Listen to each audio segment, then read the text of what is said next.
CPTPP, 이 포괄적 점진적 환태평양 경제 동반자 협정은 아시아 태평양 지역 경제 통합을 목적으로 만들어진 다자간 자유무역 협정으로 일본을 중심으로 호주, 뉴질랜드, 캐나다, 베트남 등 총 11개 나라가 참여하고 있습니다. 자, 이 지역은 2019년 기준 전 세계 국내 총생산의 13%, 전 세계 무역의 15%를 차지하는 거대한 시장으로 우리나라의 무역 비중에서도 전체의 4분의 1을 차지할 정도인데요.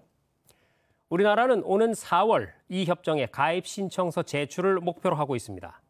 미중 간 갈등 외에도 여러 통상 환경 변수들을 고려한다면 이런 다자 협력에 적극적으로 참여해서 무역을 확대하고 통상 환경 변화에 대응해야 한다는 판단인데요.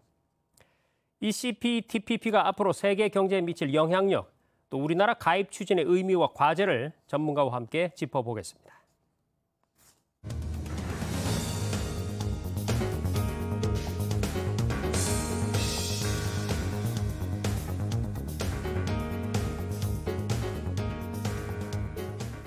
네, 오늘 저희 뉴스룸에 산업연구원 김수동 연구위원 초대했습니다. 위원님 어서 오십시오.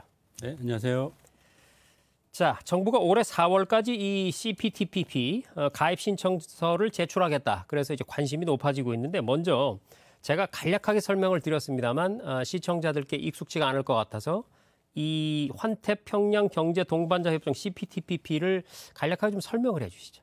네, CPTPP는 말씀하신 것처럼 포괄적, 점진적 환태평양 경제 동반자 협정인데 그 전신은 사실은 TPP라고 환태평양 경제 동반자 협정이었습니다. 네. 미국과 일본의 주도하에 12개의 국가가 참여하고 있었는데 2017년 1월에 미국이 이제 탈퇴하고 그때 일본의 이제 주도하에 11개 국가, 즉 일본, 그다음에 멕시코, 칠레, 페루, 그다음에 호주, 뉴질랜드, 캐나다, 그다음에 베트남, 말레이시아, 브루나이, 싱가포르 11개 국가가 참여하고 있는 이제 다자간 무역 협정이고요.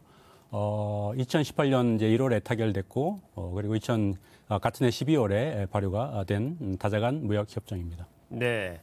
지금 말씀을 들어보니까 이 11개국이 회원국으로 참여하고 있는데 그 나라의 면면들로 봤을 때 이 세계 경제에 미치는 영향력이 상당할 것 같아요. 어느 정도인가요? 2019년 기준으로 보면요. 사실 2020년, 21년도 있지만 이제 코로나 때문에 무역 수치가 약간 좀 왜곡이 된 부분이 있어서 2019년 기준을 보면 전 세계 총생산의 약 13%를 차지하고 있고 그다음에 인구의 6.6%, 그리고 이제 교역의 약 15.3%를 차지하는 세계 3대 RCEP과 USMCA에 이은 3대 경제권이라고 볼 수 있고요.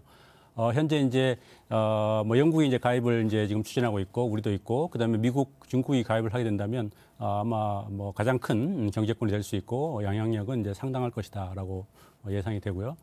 그리고 이제 한국만 이렇게 좀 살펴보면 우리나라 수출에서 CPTPP 회원국에 대한 비중이 약 23.2%, 그리고 이제 수입에서는 약 24.8%를 네. 차지해서 우리 교역의 약 4분의 1을 이 나라들과 하고 있다라고 말씀드릴 수 있습니다. 네. 미국이나 중국까지 가입하게 된다면 그야말로 세계 경제에서 가장 강력한 그런 협정 공동체가 되겠네요. 맞습니다. 자, 우리나라가 이제 4월에 CPTPP 가입 신청서 제출을 목표로 하고 있는데 그 신청서를 제출하게 되면 또 가입 또 그 이후의 과정은 어떻게 되는 건가요?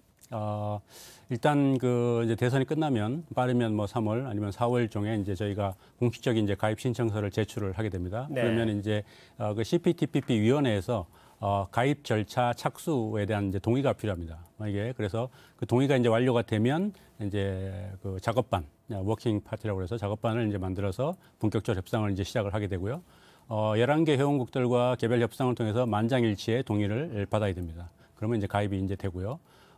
참고로 이제 현재 영국이 작년 4월부터 이제 협상에 이제 가입 협상을 진행을 하고 있는데 영국의 어떤 그 협상 과정 그리고 합의 내용과 어떤 수준을 우리가 좀 이렇게 잘 살펴보면 상당히 이제 참고가 많이 될 것 같고요. 그 과정을 통해서 이제 저희가 이제 뭐 예를 들어서 예측 가능성도 제고되고 그다음에 이제 뭐 여러 가지 시행착오도 좀 사전에 막을 수 있고 그런 것들이 이제 많이 도움이 될 것으로 이제 생각을 하고 있습니다. 네, 사실 뭐 한 국가를 대상으로 해서 자유무역 협정을 체결할 때도 보면 굉장히 밀고 당기기를 오랫동안 하고 이런 걸 볼 수가 있는데 11개 나라 국가와 어쨌든 조율을 통해서 이제 가입을 하게 된다 이런 말씀이시고 포괄적인 무역 협정 아니겠습니까? 그래서 그 안에 포함된 내용도 상당히 광범위하고 많을 것 같은데 말이죠. 주요 내용은 어떤 것들이 있고 그리고 아까도 말씀하셨듯이 이거는 지금 CPTPP인데 기존에 TPP라는 게 있었단 말이죠. 그러니까 포괄적 점진적을 뺀 그냥 환태평양 경제 동반자 협정이 있었는데 그것과 이것은 또 어떤 차이가 있는지 설명 좀 해주시죠.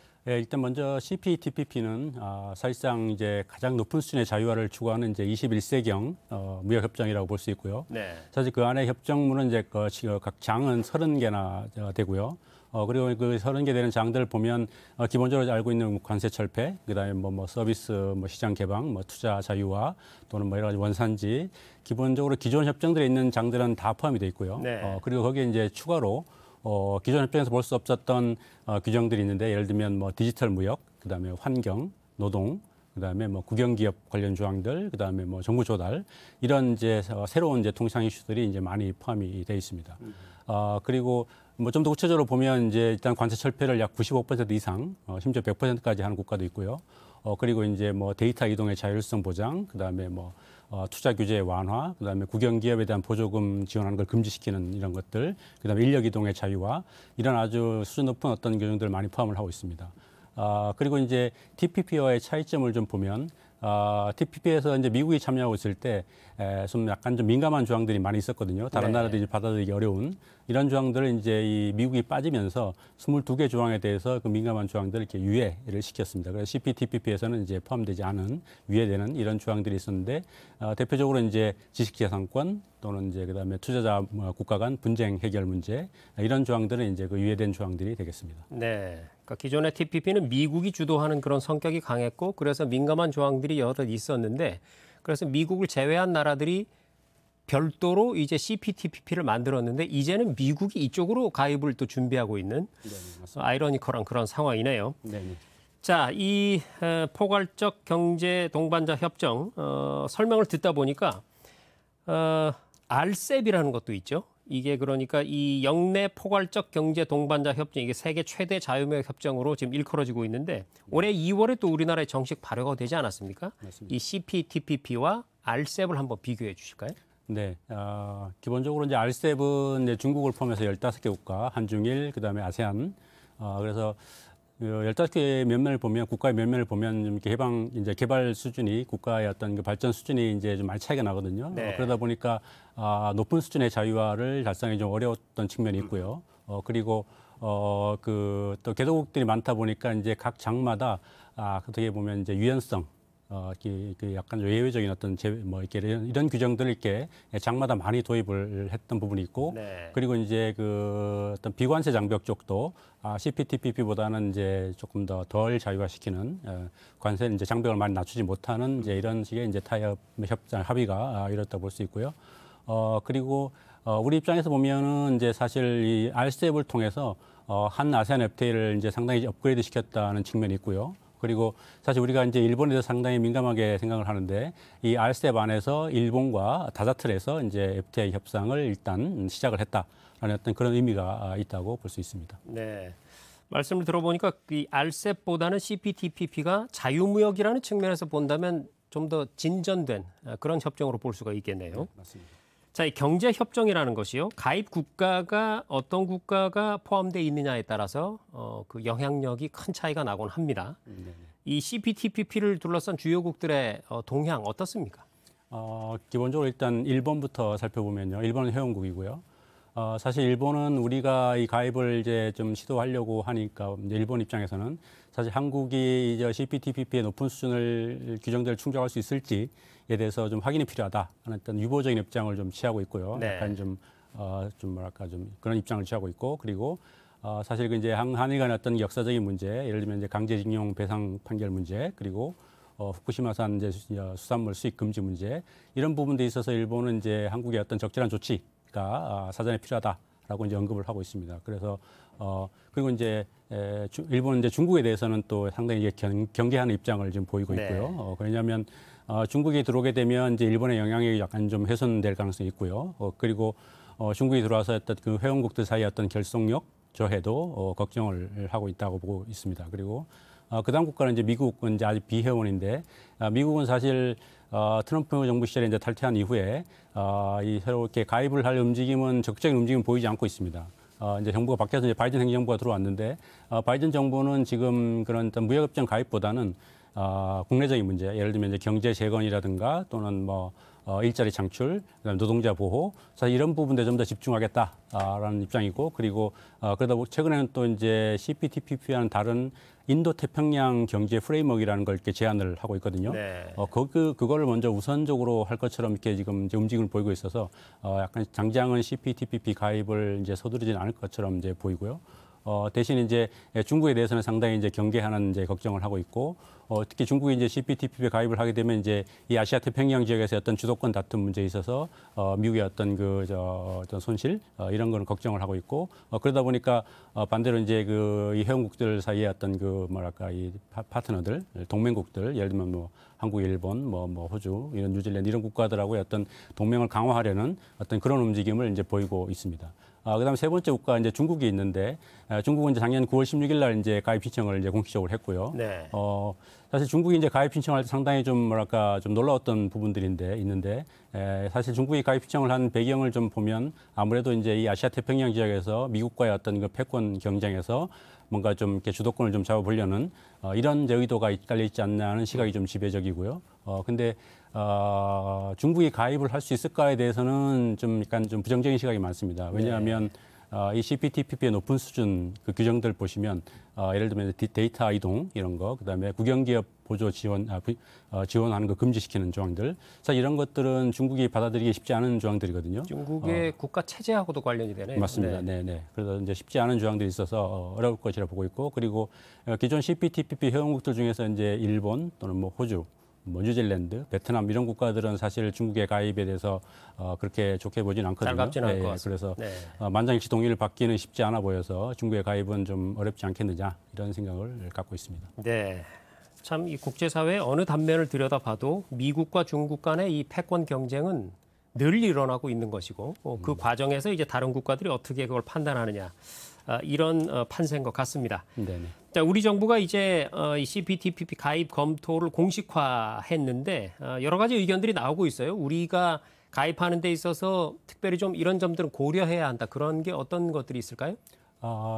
사실 저희가 그동안 이제 좀 이 TPP 또 CPTPP 가입을 좀 망설였던 부분이 있는데 가장 대표적인 이유가 이제 일본과의 관계 문제 때문이었거든요. 네. 그래서 이번에 이제 공식적으로 이제 가입을 이제 추진한다면 사실 일본의 요구사항 그리고 아까 앞서 좀 말씀드렸습니다. 뭐 수산물 수입 금지 조치 이런 것들 일본의 요구사항하고 그리고 사실 과거 우리가 한일 FTA를 추진한 적이 있습니다. 잘 안 됐지만요. 그래서 그 당시에 이제 일본이 어떤 요구사항을 했었는지 어떤 이제 그 개방 수준을 요구했는지 이런 걸 좀 철저히 분석을 해서 그런 이제 협상 전략을 좀 마련할 필요가 있다는 생각이 들고요.